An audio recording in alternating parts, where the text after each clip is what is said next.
ahead and push the record button because somebody needs to push the button. Always. Always got to push that button. Push that button. All right. Life is about button pushing. It was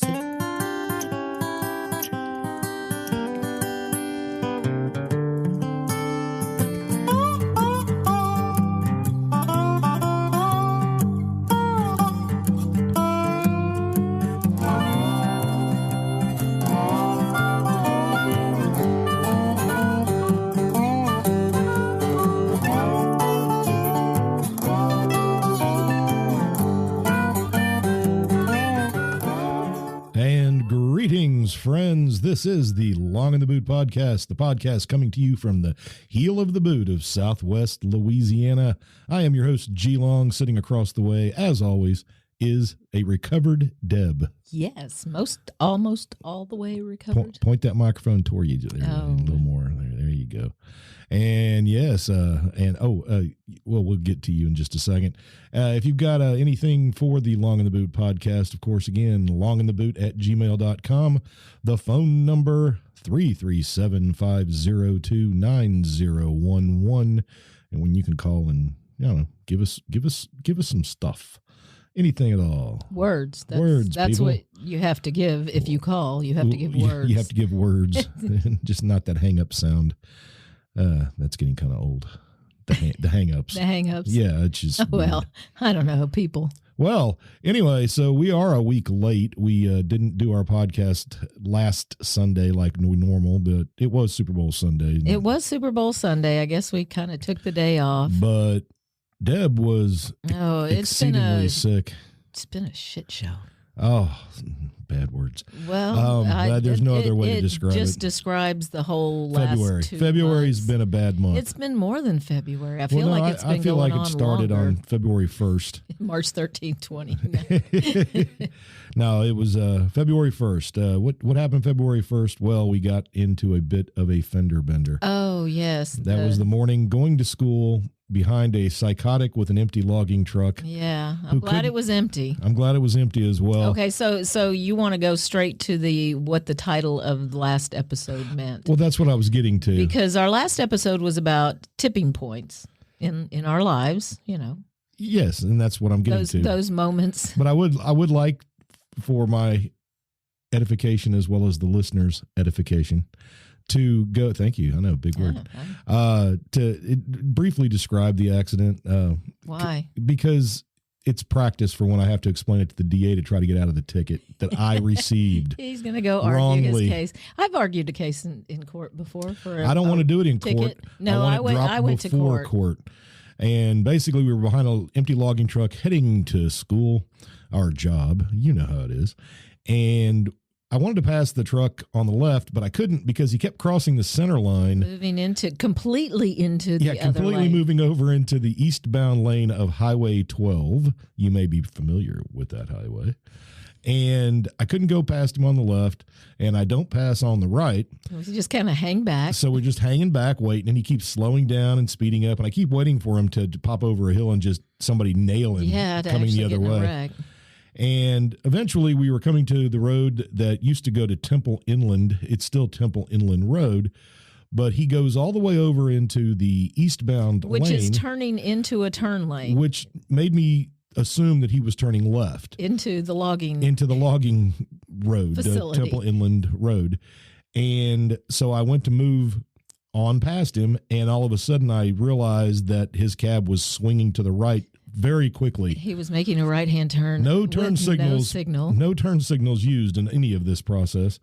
Anyway, as soon as I see that he's turning to the right, now I'm in trouble. And you're turning to the right. And so I immediately head for a little tiny dirt lane that it turns out he was turning on as well at about 40 miles an hour. And anyway, we connected back end of our Jeep, connected with the front end of his truck.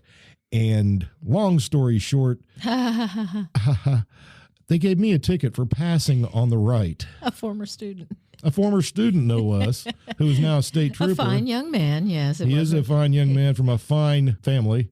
And all of the. But now you're kind of peeved. Well, I'm not peeved at him. No, certainly not. He clearly felt bad about having at the situation. But yeah. I'm peeved at the system that said. And tell our listeners how many tickets you've had in your life. 0 until now.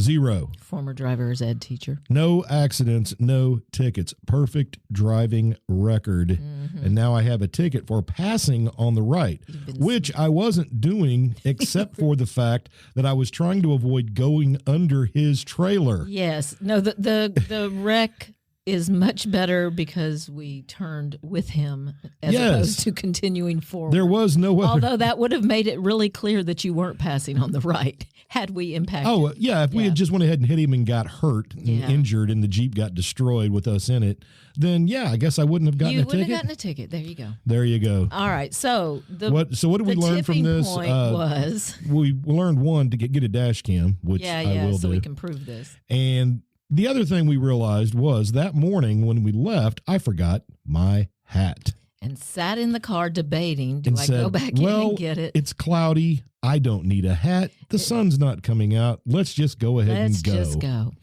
And if I had gone back for the hat, the logging truck then would have been on his own. I wouldn't have gotten the ticket. So remember, folks, next time you're debating whether to go back in the house and get something, just do it. Go back for the hat. It's probably best that you do. Just go back for the hat. Yes. So anyway, that was the title of the last episode. And all will come out fine. You can tell the listeners after you go talk to the DA. Well, he may drop it before I even have to go talk to him. Yes, you were planning on getting 8x10 color glossies, Google Earth. Oh, I've pictures. already got a Google Earth overhead shot explaining exactly what happened. I've got several 8x10 color glossy photos with circles and arrows in the back of each one, explaining what each one is. And I'm not going to sit on the Group W bench though to wait for you. And this piece of paper's got 57 words and 37 sentences. We need to know the time, crime. So, listeners, really what we've learned here is that Mr. Long does not like to be wrong. I'm not wrong. You've been blamed. Yes, I've been blamed. And and it rubs you the wrong way. Oh, it definitely rubs me the wrong way. We survived, but then I got sick. I want to be rubbed the right way. And that you're not going to get it with that voice, buddy. But anyway, very quickly thereafter, 2 days, in fact. Yeah. Deb started But I was already recovering from my back injury. Right. And so she kind of hurt her back a little bit more than it's already hurt and got some medicine anyway. Got steroids for that. Very quickly, she got sick. And we're tired of taking COVID tests that are negative, especially when it seems like it might be, but who knows? Anyway. Very, very sick. So last Sunday, I wanted to do the podcast. Hey, shut up. We were going to do a Valentine's thing. Her voice sounded really sexy. I feel like my voice is still kind of deep right now. It is a little bit deep, but that's okay. I still have a little thing. Yeah. Anyway, so there you go. Enough about our problems. All of that. And antibiotics and steroids later, and here we are. Yeah, we did it. We're here. Okay, first. Oh, and of course, Cincinnati lost the Super Bowl. If you were asleep and didn't catch that. Oh, but we can bet on it. So, yes, the state of Louisiana has so kindly given us another way to separate from our money. Yes. As if higher prices weren't enough. Yes. Well, no, we'll do that, and then you can go gamble your hard-earned money, and maybe you'll get more, or maybe you'll lose that. No, not me. I'm not a gambling kind of. I waste my money on video games. So let's give a little shout out to our community. First, I have a former student and friend of the family who has a business in the area. She is just a hustling girl. It's called Glam and Glow. And she does non-toxic makeup, body tan as sprays. Opposed to the toxic makeup. Well, sure, if you want that, you can go for that, but you don't need to. Laser, lipo, all sorts of wonderful. If you want to be glamorous and glowing, beautiful, you need to talk to my friend Brandy. You can Google that and you can find it on Facebook. Glam and Glow with a Louisiana glow. It's got to be EAUX. Now, where do you go for toxic makeup? I could make up some toxic makeup, maybe some lead-based face paint. Walmart. Well, they've already had that. They had to recall that, but that's already been done. No, it worked for Queen.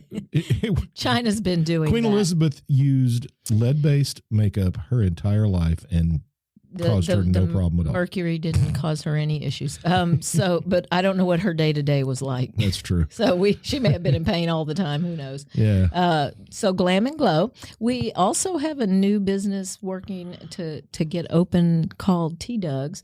T-Dug's Cajun Cuisine. They already have a food truck, and they were so successful with the food truck. We are getting a sit-down restaurant in our area. An actual sit down in a chair and eat restaurant. People, if you're a listener and you're not from our area, it's not fast food. It's not just a hamburger joint. They've got. They're doing boiled shrimp and they're doing all kinds of good stuff. And, home cooking. Yes, indeed. Right. So we're really excited about getting our T-Dug's. There are other things opening too, but we don't have details on all that. It's booming, people. It's booming. Our area is booming. Taking off. All right. So speaking of Beauregard Parish, now the big story for our community, and the pets in our community, or the discarded pets, I guess, rather. That's right. Or the ones who accidentally just get loose and get picked up. That's right. And also it involves a friend of the show, yes. Deputy Krista West. Yes. Doing her thing. She is, just of course, networking and head of animal control for Beauregard Parish, and she has been busting her butt trying to make things better for all the orphaned dogs. And she came across a contact after the hurricane, after Laura and Delta, to get help for our little parish. It was Kathy Bissell. Yeah, Kathy Bissell with the Bissell Pet Foundation. Yes. Co-owner of Bissell Home Care and founder of the Bissell Pet Foundation. There you go. So Krista got in contact with her after the hurricanes, and they have developed a friendship, and it has resulted in something wonderful for our parish. Yes, Miss Bissell, Kathy Bissell, has made a donation, tremendous donation, $250,000 yes. to help Beauregard Parish build a new facility at the for the parish, and for Krista West, obviously, to take even more care of the little four-footed friends that we all love so much. I guess I could just let... Yeah, why don't you just let Krista tell us? It's been my mission since I took over this position to find every dog a home and fight for every single one that comes through. It's always that constant worry, like, are we keeping these dogs cool enough? They have enough fans. And I'm so scared that whenever I go through my gates, am I going to find a dog that's, fallen over with heat stroke? I was like, Miss Kathy, we need a facility. I mean, that's our biggest need, is to provide these dogs with the best care possible. And she was like, let's do it. And I'm like, what?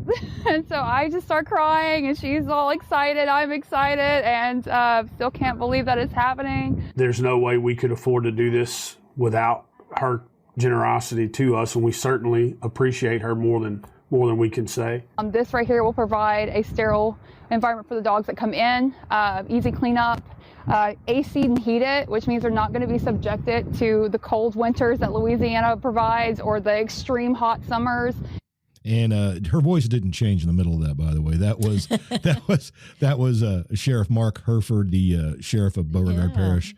And man, we just couldn't be happier for Krista West, for the parish, for all the dogs, and man, just awesome. It's a big boon. Yes, it is. It's going to be great. And so we'll get Krista back in here one of these days. Oh, sure. I said we're going to go out when they do the groundbreaking. I think we should go and we're going to do our best Krista to in action. Go see that and go see Krista in action. In fact, we'll take our microphones up there one of these days and just go. I've noticed she's been getting lots of other donations too. Yeah. Go to that Facebook page for the Beauregard Animal It's been Control. a long time coming, but it couldn't. It really is. Rural parishes often, that's a second thought. It's not a primary to help the animals because. Anyway, Deputy West, good job, Kathy Bissell. Thank you very much as well for everybody. I think it's amazing. All right. So there you go. That just awesome. That's all the local stuff. Well, one more thing. Oh, you have something else local? Well, remember the litter court that they have brought back. Oh, that's right. Our Doug Evie has gotten the litter court started back up, and after the hurricanes, you know what? People are throwing crap everywhere. I've said this before. I don't know why Louisiana has such a litter problem, because It is worse in this state than nearly any place I've ever been. Yeah, it is bad. And I just don't get it when you have so much natural beauty around you want to trash all the time. Why people want to trash it. And I see it even with young people, just at school. Oh, absolutely. They're terrible parents, about if you it. think your kids don't litter, I got news for you. A lot of them do. And there are trash cans everywhere. There's no reason for it. And the thing that bothered me the most when I asked one kid, I said, "Hey, pick up your milk carton." He goes, "We got janitors." Yeah. Yeah, see, that's not an answer. I didn't throw it down there or whatever. I pick up stuff outside of my I classroom pick up trash all constantly the time. that I didn't put on the ground. That's it. And there's trash cans everywhere. Yeah. They just drop it. They let gravity. I don't know if it's Okay, quick little hack. Just leave it in your car, and then when you stop for gas, empty everything into the trash can. That's crazy talk. It's just an easy little life hack. You're going in your car anyway. Just don't throw it out. And if you see somebody littering, key their car. That's what you need to do. I don't think spreading more anger is going to help things. Okay. Yeah. Well, maybe don't do that. Probably not going to work. But when you're passing somebody who clearly takes care of their yard, please don't just throw your crap in the ditch, because I got to mow up there, and it's just constant. It's constant. It's a pain in the ass. And here, the thing that kills me is you see like empty 12-pack things. There got like 15 people that live on our road. McDonald's. There aren't that many people here. It's a dead-end road. And we there's don't have still any trash. fast food. They're bringing it with them. Yeah, they bring it home to throw away. So when you stop ditch. at the gas station, please just throw it out. Okay. All right. Enough about that. No, it's not enough. I can't wait. No, you know what? But now they're going to get fined for it. The very first person that goes to litter court, they should just hammer them. Life in prison. Somebody should definitely go up there and interview them. Cut their feet off. They'll never do it again. So we were going to do a podcast last Sunday. And we were going to talk about Valentine's Day. And we have done a Valentine's or as the kids call it, before. Valentine's Day. Valentine's, yes, because we're all doing our Valentine's. That's what all the cool kids are saying. Okay. All right. Well, and now we kind of feel like that's a little past. I do have my brief history of romantic love and why it kind of love is sucks. only important one day a year, and then we're done with it. And then we don't need to worry about it after That's that. So the story is there. It's on my tab. If we should get to that, there it is. So do you want to start with the student question and what we learned about the student question? The one that was, chastised and called a smart aleck by the figure of authority. The term smart aleck. Yes. I've been called a smart ass, and I've also been called a smart aleck. Mm-hmm. Smart ass, I've called students smart alecks many times. Yeah. In lieu of I've never called a student a smart ass to their face. No. That's why your euphemism. Let me emphasize to their face. Your euphemism is a smart aleck. So the student came back and correctly said, "Well, what is even an aleck? What's an aleck? What is that?" So we were talking about it. You told her to look it up, but then when you came home, of course, and we talked about it, it's like, well, we kind of have to look that up. I have to know. We have to know the origins. I'm looking for certainty in my life. Yeah, so it was a very interesting story. Obviously, you call somebody a smart aleck, it's they're sarcastic or someone who's too smart for their own good. They think they're smarter than they are is actually what it is. But where'd it come from? Well, a professor at Missouri University of Science and Technology those Missouri people are smart. That it was actually derived from a real-life person named Alec. Alec was a con man. His name was Alec Hoag. He was a pimp who lived in New York City in the 1840s. So it's actually not all that old, yes. And on top of being a pimp, he was a con man and a thief, and he was married. Man. He had a love, the love of his life, Melinda.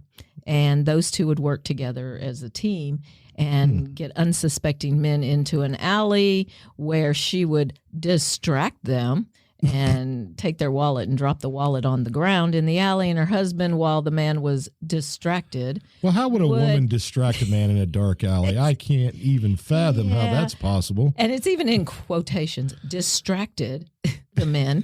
Then Hoag would snatch up the wallet while they weren't looking and carry on. And I assume his wife carried on and delivered her end of the bargain because the guy just gave up his wallet. So hopefully. Was there a happy ending to the theft? Well, we would hope so, right? That he got something for what he paid for it. Yeah. Well, so one of the men realized what was happening, that this was going on more than once or something, and he reported it to the police, and the police department then began taking bribes from Hoag. He said, I'll pay you. You look the other way, and then we can carry on. So that's kind of what happened for a while.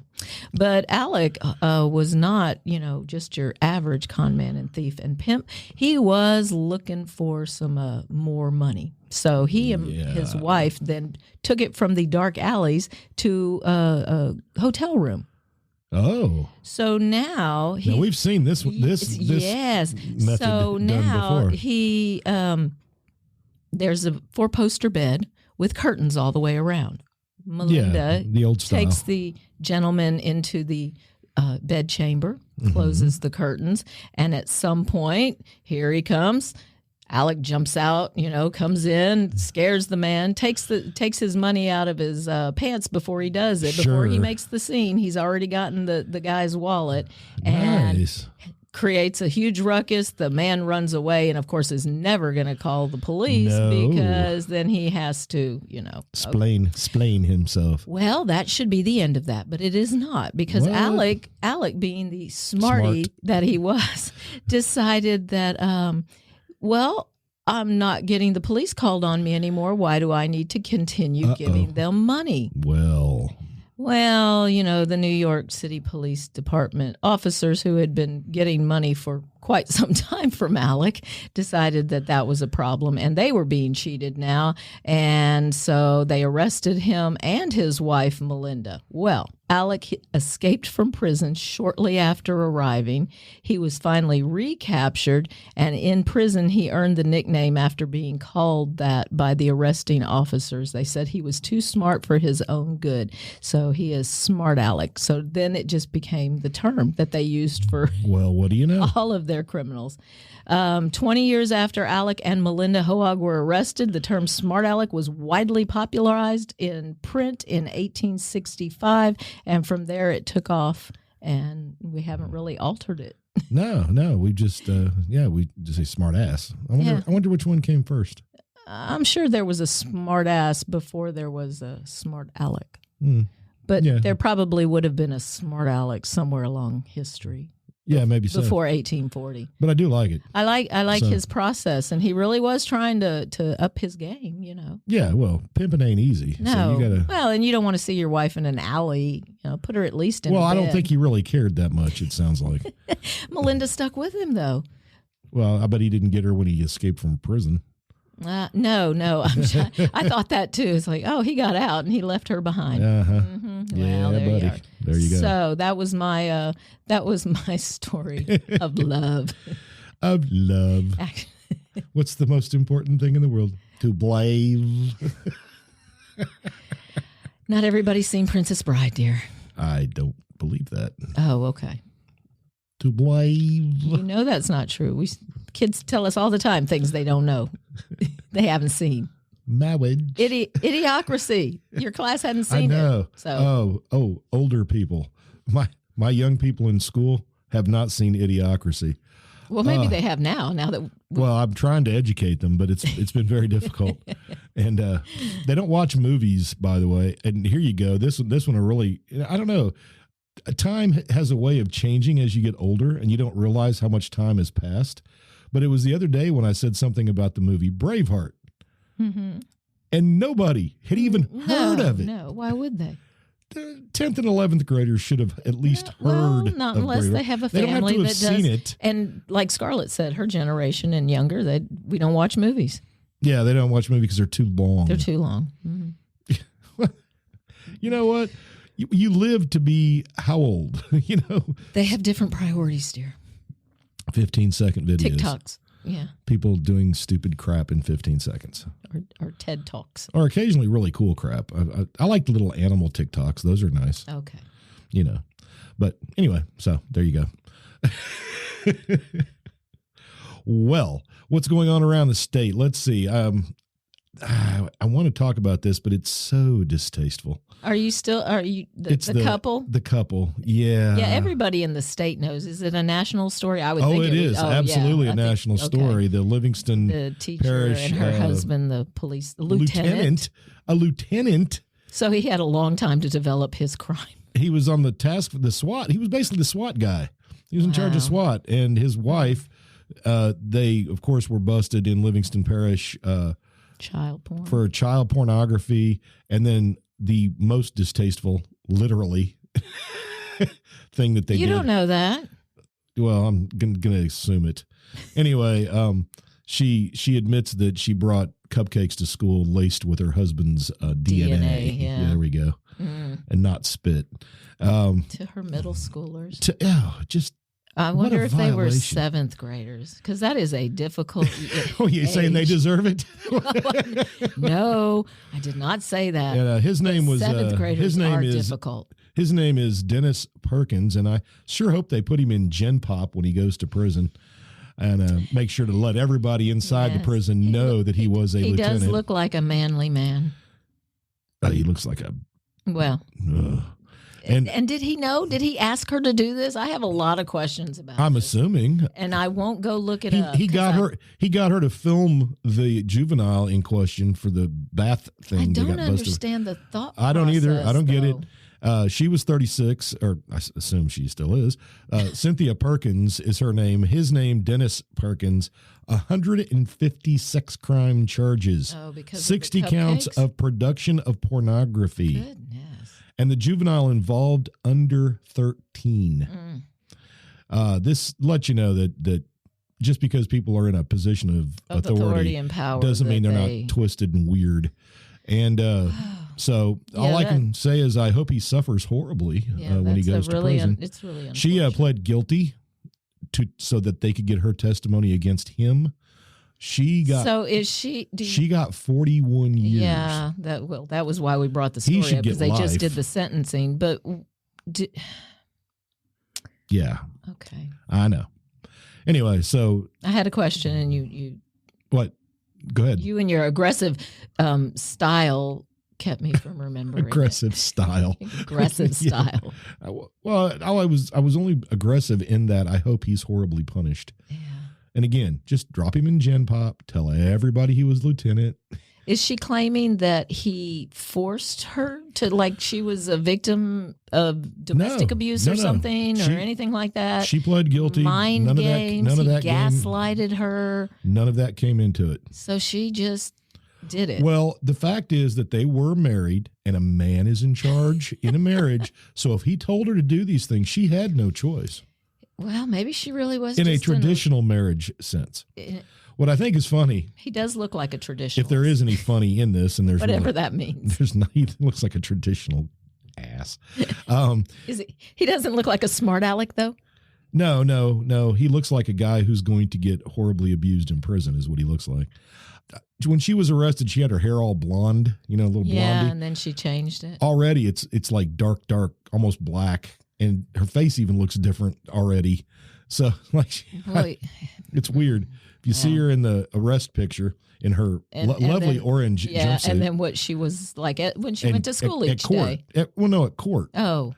Her hair's changed. It's really bizarre. But anyway, so she got 41 years, and that's a plea deal. Yeah, that's what they got that down to. So I'm assuming he's got to be facing life. Oh, yeah. I should think. So, yeah. And if it's a shame they can't do other things to him. And which parish was this? Livingston. Oh, Livingston Parish. All right. So my story is out of Baton Rouge. So let me take that one away. I don't need that story anymore. We also have the story of the state police that I've wanted to talk about for a while. But is it the serious one? It is serious, but I'm going to just briefly talk about it. Can you do that briefly? I don't know. If you haven't paid attention to the news at all, there's the story of Ronald Green, who he died in police custody. And when he died originally, state police got him. When he died originally, they said he died in a car crash. He was fleeing from the police. That's not a question. They caught him. They say he died in a police crash, but then video came out their video that had been hidden. I don't know how it got out. The body cam or yes, the police? The body cam. And it shows him being brutally beaten. Okay. And then he dies. But the video shows him alive and perfectly fine when they pull him out of the car, and he's apologizing profusely, and then they proceed to just start beating him. Anyway, he dies in their custody.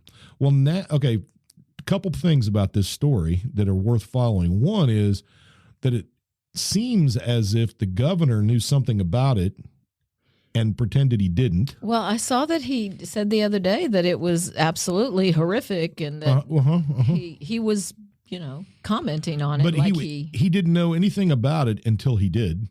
And then it was, at first he was acting as if he didn't know anything about it. And then he said, well, it's a horrible travesty. But the problem is the distance between him saying it was a horrible tragedy and when he knew about what was happening, there's a big gap there that the governor hasn't really kind of addressed.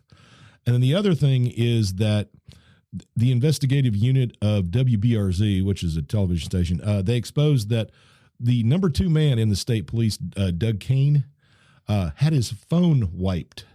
Oh. Yeah, completely digitally wiped about a year after Ronald Green died. That's about the point when the story started coming out because it was buried for a while. Nobody knew about it. Yeah, well, this happened several years ago.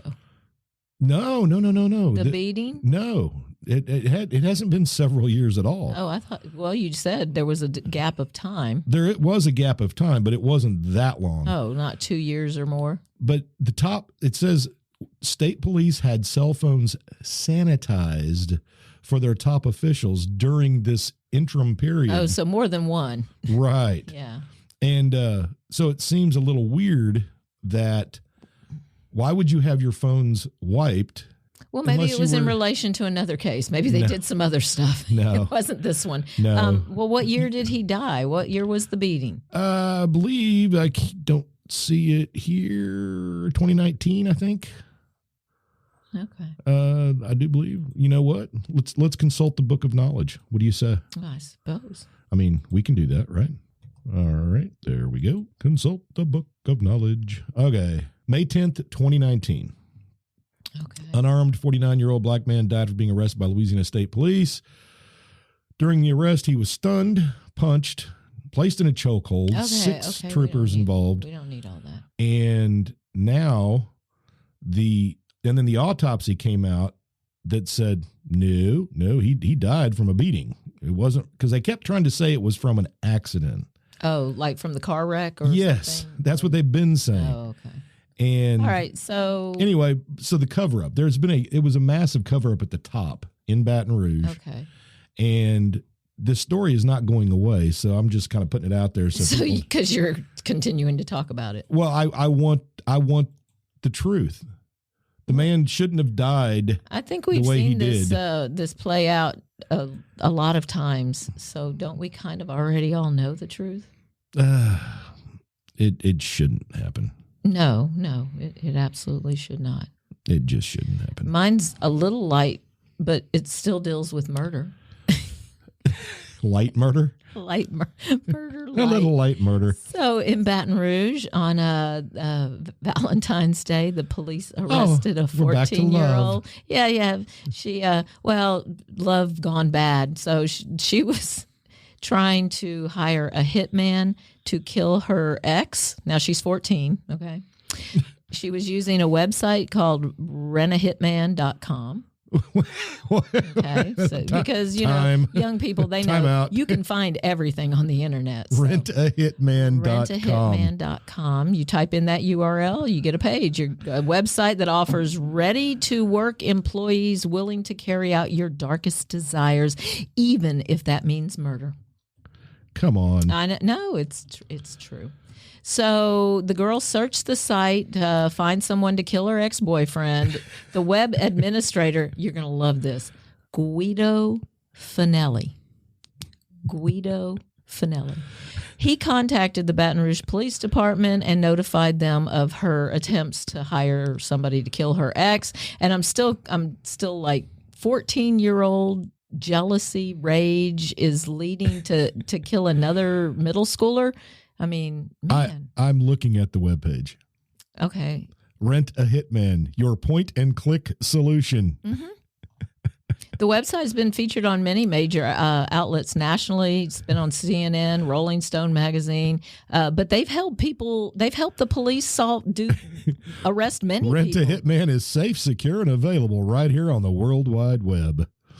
Well, it's safe for the person you're trying to get off because they're going to report you to the police. Our highly trained field operatives strive to provide you with a free consultation in an effort to find the ideal solution that's right for your situation. The website has been in existence for 17 years, and they've been beneficial to law enforcement in sharing information. Well, it says right here, since 1920, Rent a Hitman has assisted satisfied clients from all walks of life, ranging from regular citizens, children, and adults to government employees and even political figures. Yes, there you go.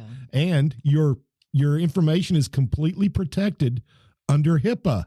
The Hitman Information Privacy and Protection Act of 1964. So do hitmen have to be vaccinated? Ooh, good question. I know.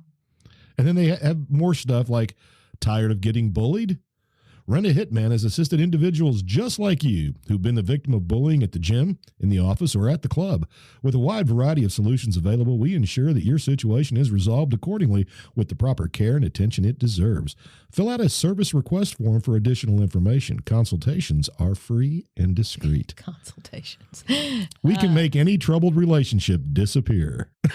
Now, scrolling through the website, you'll find the appeal to a variety of targets willing to ask for the unthinkable, including people who hate their job and, of course, upset exes. All posts and even ads written sarcastically, a tone that clearly isn't immediately recognized by everyone. Fake testimonies from so-called satisfied customers. They've got them on here. I'm looking at them. It says there's enough evidence to convince a teenager she's hiring a contract killer. Oh, my God. That's how stupid she actually was. But not just her. I mean, Guido Finelli. That's the name of it. Did I not just tell you that twice? I know. Guido Finelli. I just like the name. I know. I told you. Guido is perfect. It's just perfect. Oh, they even had a commercial on TV. Yes. Oh, wow. Yeah. I know. Oh, if I'd known that, I'd already have it on my thing. Well, then thank me for it. Well, anyway, so folks, if you've got a problem, hire a hitman. Rent a hitman. They got merch. Of course they do. Oh, what kind of merch? We can't get merch at the Torture Museum in Belgium. Right. But we can get merch from Rent a Hitman. Oh, it's a field operative T-shirt. Fully HIPAA compliant. All right. That's the only thing they got. That's it. That's it? Just a T-shirt. Oh, just a T-shirt. Okay, well, people. at least they tried Come on, something. people. Tried something. You need to call me for your next commercial. I'll do it right. That's right. Rentahitman.com. All right. So, love. Poor decision making is what that comes to, I mean, initially love was all about loyalty and, we'd emotionally bond for, loyalty to survive. Yeah. Somebody that sticks with you. Well, all right, that's your guy, that's your girl. Well, love. And then, no. The ancient Greeks warned about love. They said, no. It's dangerous stuff. You're just a hormonal mess. You're emotional, Well, you had the courtly love, too, which was really weird. Well, that's where it was even everything, stranger, yes. Where it was everything during the, well, not the Middle Ages, but the high Middle Ages into the Renaissance. You had the courtly love where men would allow noble men would allow their wives to have a relationship with another man except for sex. That was not supposed to happen. Yes. I'm sure it never did. Never. But it would be all the romance stuff, all the poems. Yeah, like he's doing that for the husband. Right. So the husband doesn't have so to. The husband can go out and have fun, with the boys, killing, killing peasants. But again, the upper class. Kind of you're talking about nobility. The rest of the people just had to survive. And of course, today that happens all the time, where people attempt to woo someone else without ever intending to have sex. Happens all the time. Okay, Mr. Sarcastic. What, me? Yes. Sarcastic? Well, just read Never. Romeo and Juliet. It's a cautionary tale. It truly is. It tries to let you know that love is not all it's cracked up to be. So then all of a sudden, the Industrial Revolution, everybody moves to town. The Enlightenment tells everybody they need to be happy. So we're no longer going to do the practical thing. We're going to do the emotional thing. It all went to hell in the 20s when cars became available. Oh, yeah, people could travel. Yep. Yeah. No more courting. And then the pill. Oh, yeah, right. And then the 60s, allowing women to have control over their uterus. That's the end of the world. No, you know what love is sticking it out day in, day out when all the... Sticking what out? the partnership. Oh, that. Yeah. Okay. Day in, day out. Day in, day out. It was light, it was dark. It goes on. It goes on and on and on. Yeah. Almost 40 years. I did find out, too, there was a man who apparently killed an eagle in Louisiana. But I learned something weird. About Louisiana or eagles? Well, about eagle feathers. Oh, okay. If you're a white man listening to this, listen up, white men. I guess white women too, for that matter, are actually all colors except Native Americans. Oh, okay. So apparently, everybody. Apparently, you can be charged for possession of an eagle feather. Only people that can legally possess eagle feathers are Native Americans. So it's part of their culture. It's part of their culture. Mm-hmm. So that was a give. When they made deals, they said, "All right, well, we'll give you eagle feathers. You can have that." Yeah, here's the from the U.S. Fish and Wildlife Service. Huh. Native Americans may legally possess eagle feathers and parts acquired through certain means. Such items include any owned before eagles were first protected by federal law. That was 1940, by the way. Okay. And feathers and parts passed down within the family. Parts. Native Americans may wear feathers legally in their possession or make them into religious or cultural items for their use. Culture. Okay. They may transfer feathers to tribal craftsmen to be fashioned in any object. No money may be received for the feathers, but craftsmen may be compensated for their work. And this is where it gets fun. Native Americans may give feathers or other eagle items as gifts to other Native Americans and may hand them down within families. They may not, however, ever give them to non-Native Americans. Wow. Isn't that interesting? And then what's the percentage for Native Americans? Like if you... Yeah. You're talking like Elizabeth Warren, the people Native who, American? Yeah, I'm a quarter Choctaw. Yeah, all those people. Ugh. So I wonder, because could you have to produce your papers if they came to your home and you had eagle feathers in a, decorative way? Yeah, I don't know. It's weird. They investigated the guy, and he admitted that he killed the eagle. Oh, eagly. Yeah, no doubt. He got 30 days in prison, followed by 1 year probation, but he was sentenced for unlawful possession of a bald eagle feather. So it wasn't even the killing of the eagle. Well, he pled guilty to possessing the feather. Yeah. Because, sure, that was the plea deal. And they couldn't prove that he killed the eagle. Right. Just because he said he did it. Yeah. And besides the bald eagle, which is the big one, the golden eagle in 1962 was also placed on the same list, and you can't own any of their feathers either. Weird, huh? It is a little odd. Okay. Yeah, I know. Yeah, well, don't encourage people to harm them, I guess.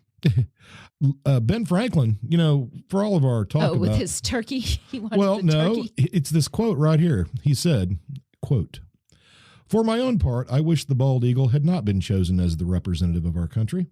The founding father argued that the eagle was a bird of bad moral character that does not get his living honestly because it steals food from the fishing hawk and is too lazy to fish for himself."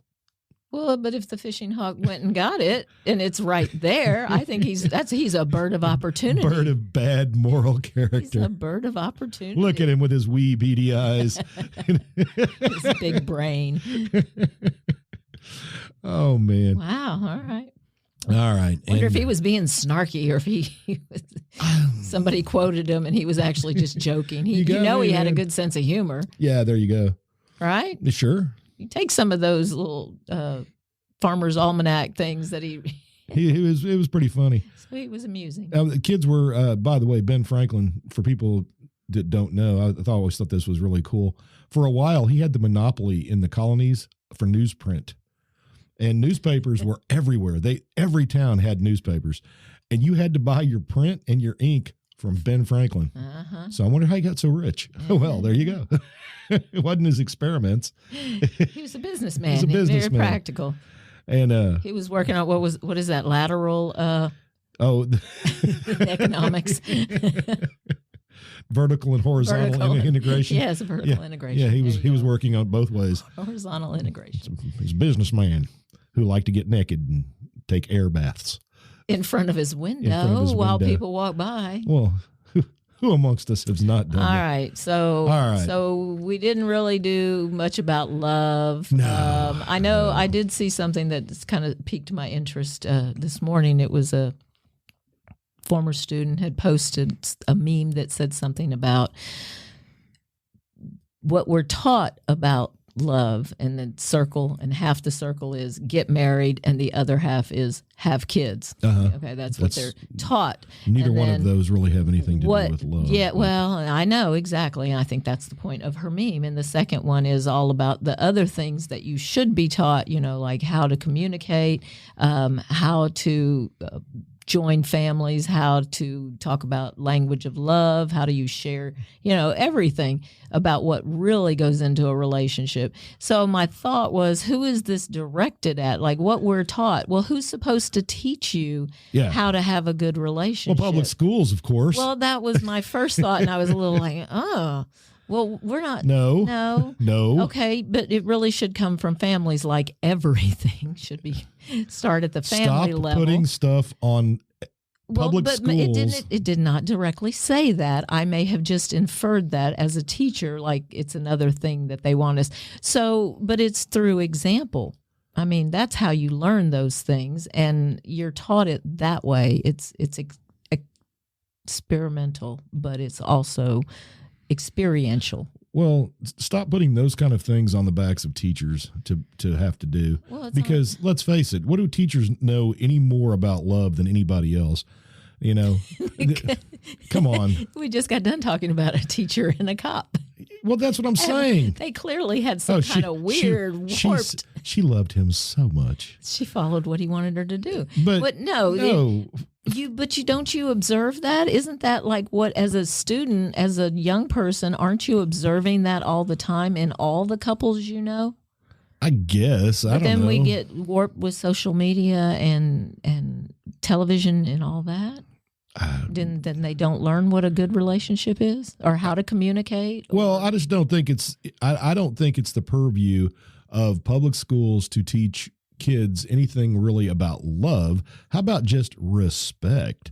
And well, that's part of the communication thing. Like, so for that you need a class. Well, respect everybody. So in high school we should have interpersonal communication. That should be a class. Okay, so then we are saying we should. But interpersonal communication is just that. It's interpersonal communication. But that transfers into every aspect of your life. It does, but you're going to have to find your own definition for love.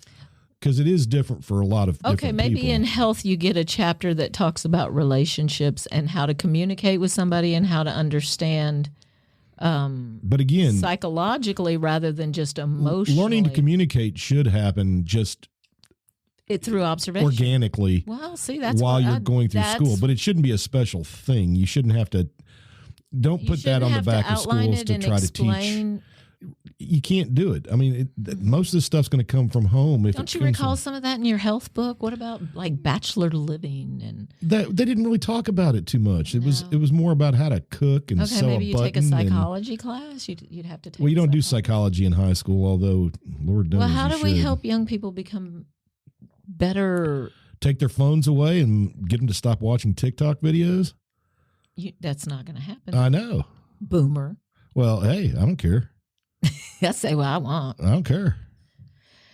Well, it's very frustrating. At least I remember being free. Or we're going to say it's going to all work itself out, and there'll be a balance as there always. You know what? Every time somebody says that to me too, they're like, "Well, you're just a boomer." It's like, yeah, but you know what? I got to grow up without a leash in my pocket. You slave. I know they don't see it that way. No, they don't, and they have concept. It's not. It's so much that they don't want to be alone with their own thoughts.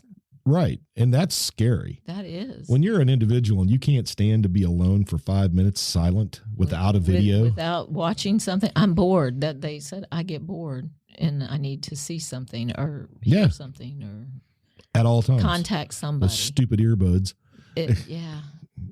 Constantly. And see, the more stuff to monitor in school. I know. And all this just keeps getting piled on teachers more and more and more. We won't go there. I want to go to a funny story to wrap it up. Oh, please do. And it has to do with rock and roll.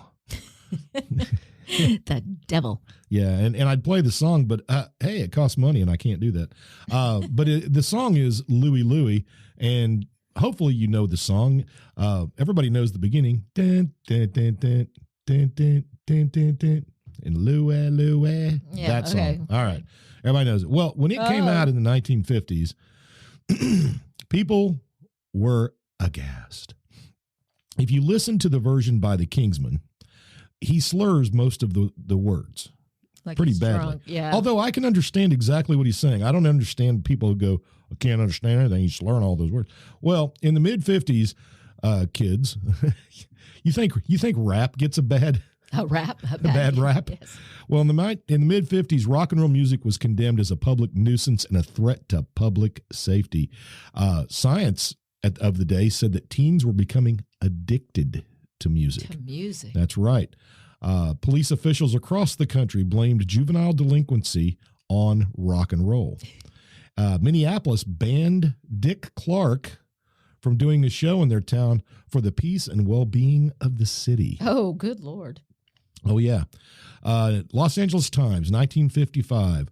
Rock and roll is a violent, harsh type of music that incites teenagers to do all sorts of crazy things. And it quoted a psychiatrist who opined that rock and roll was a contagious disease that should be wiped out. Well, it does get shared.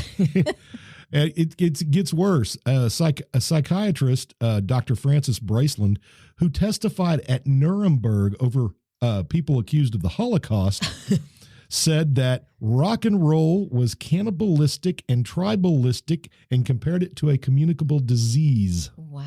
And another psychiatrist said that rock and roll was a primitive quasi-music that could be traced back to prehistoric and tribal cultures. We know what he was saying, don't we? Good Lord. That's a really fancy, that's a lot of words to say black. Yeah. Because that's what he was doing. Tribal. Yeah, absolutely.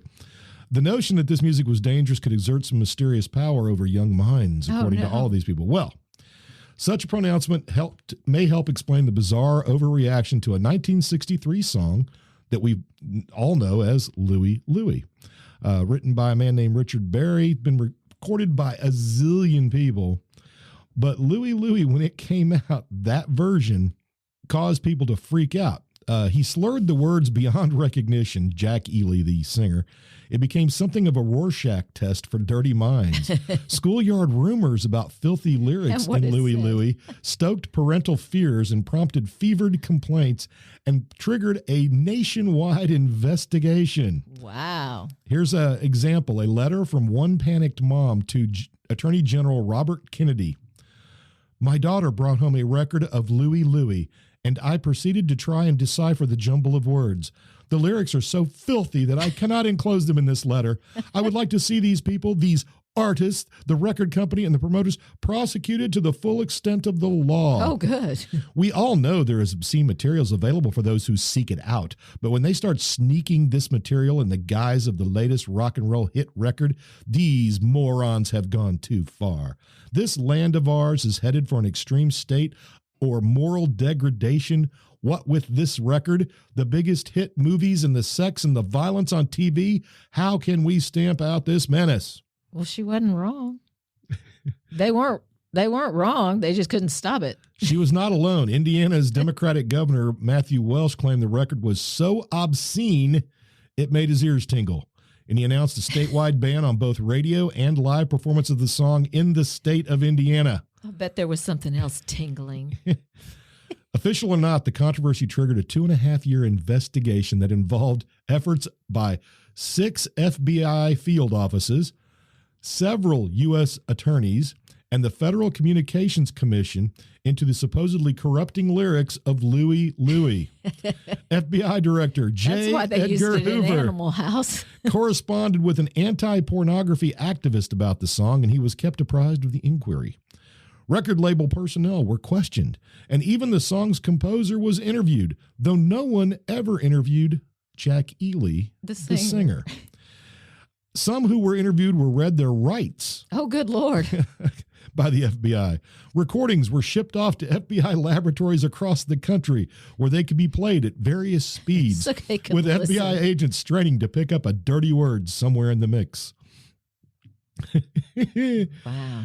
UPI, United Press International, reported prematurely that the FBI, the Post Office, and the FCC had dropped their investigations in 1964 because they were unable to determine what the lyrics of the song were, even after listening to the record at speeds ranging from 16 RPM to 78 RPM. The report was wrong in a couple of respects. The investigation was still going on. It was just getting underway, really, and it was never clear that the Post Office was involved, although this may have been a subconscious nod to Anthony Comstock, the Victorian-era anti-vice crusader and agent for the Post Office.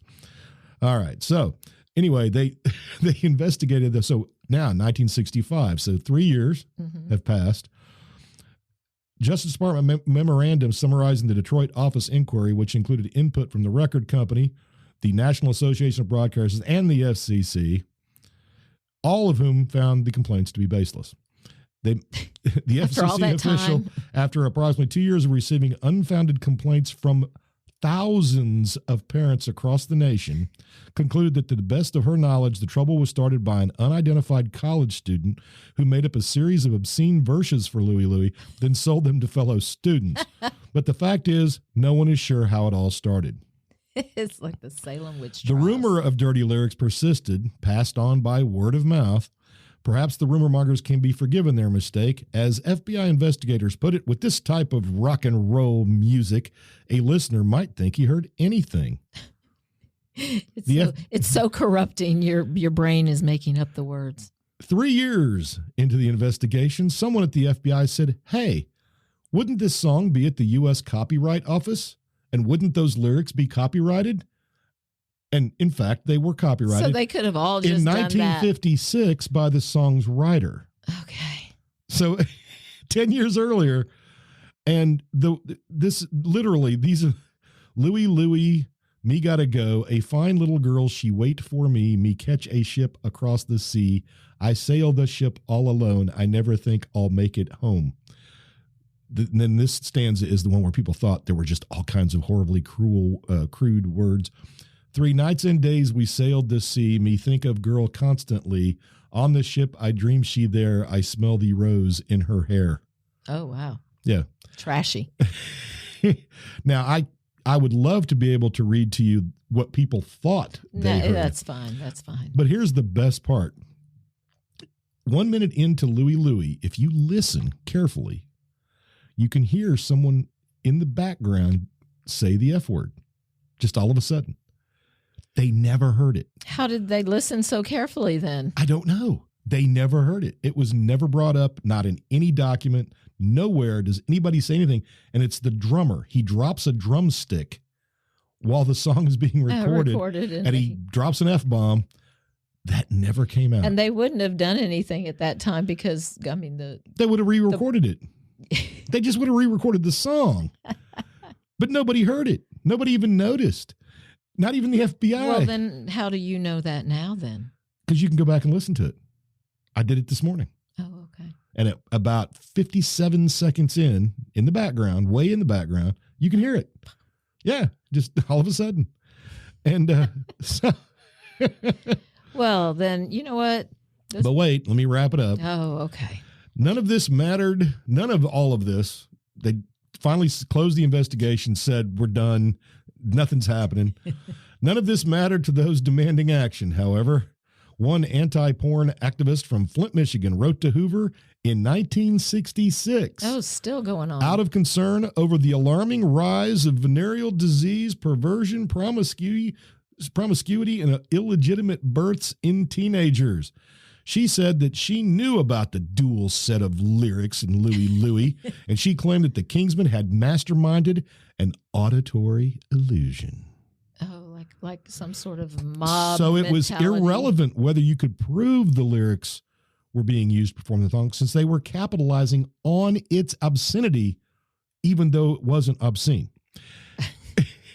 And every teenager in the country hears the obscenity. They all not hear it. the copyrighted lyric. Yes, because our kids are dirty. She says, in other words, the song must be obscene if enough people become convinced that it's obscene. Okay. Hoover wrote back to assure the correspondent that the FBI was still actively investigating the matter and kindly enclosed copies of 2 Bureau publications, Poison for Our Youth and Combating Merchants of Filth, the Role of the FBI. The role of the FBI. I thought that you were going to say parent. Wow. Well, again, I say they weren't wrong. All the things they were fearing were happening. Were they, though? Well, considering where we are now. Yeah. Yeah. I just consider it part of the grand Well, it's just rolling part of the evolution time. of social change. Like ritualistic disrobement for Mardi Gras. We are having, it's okay to show your boobies for beads because it's part of a ritual. Oh, okay. That they say started in the 70s. I would argue it probably happened before the 70s. Luckily, we've come to our senses. Don't you think women showed their boobies in the 60s for beads? Absolutely not. I think they did. In May of 2005, School Superintendent Paula Downing of Benton Harbor, Michigan, decreed that the middle school marching band could not perform Louie Louie in the town's parade. She explained that her decision was because of the song's degrading and vulgar lyrics. Again. Even though the band was performing the instrumental version. Yeah, there were no words. Her decision was reported nationwide and roundly mocked, and Downing ultimately relented. She stood by her decision, though, telling reporters that her real concern was parental influence. She initially issued the ban because parents began questioning the appropriateness of that song. 2005. Well, we still have witches infiltrating communities, so. Downing said she was merely guarding the right of parents to set standards for their children. Well, isn't that what's happening now across the country? Yeah. Right? She did not mention whether the coast-to-coast ridicule she received had something to do with her rescinding her decision. Anyway, in the end, the defenders of Louie Louie get the last laugh. April 11th is listed in the National Special Events Registry as International Louie Louie Day. Oh, they get their own April day. 11th. April 11th, okay. And the states of Washington and Oregon have proclaimed their own observances of Louie Louie Day. And the city of Seattle and Tacoma, Washington have Louie Fest. So that people have pushed back to save the Louie Louie. Louie Louie. The purity of the Louie Louie. Dun, dun, dun, dun, dun, dun, dun, dun. Okay. Dun, dun. All That's right. enough of that. Anyway, so I thought that was fun. And now we're going to wrap it up. We are going to wrap it up. We're an hour in, and that's more than more than enough of our We've delight. capitalized enough of these wonderful people's time. Yes, we have. And we're sorry we were a week late. Yeah, and that we couldn't do enough of love. To blame. You're still doing that. At least you didn't rickroll me. No. Keep your finger away from that button. I'll smack you across this desk. You just wait. You can't reach me with those little short arms.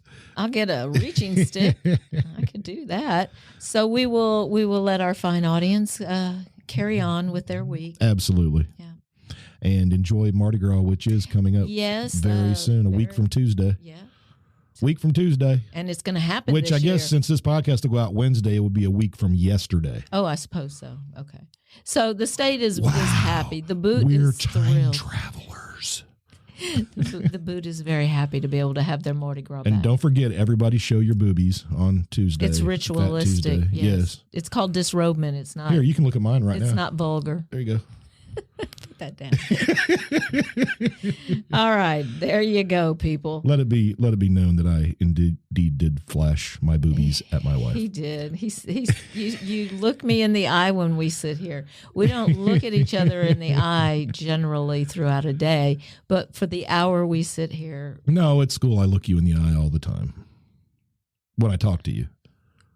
No, you have you're behind your little curtain. No, but when I come out and harass you.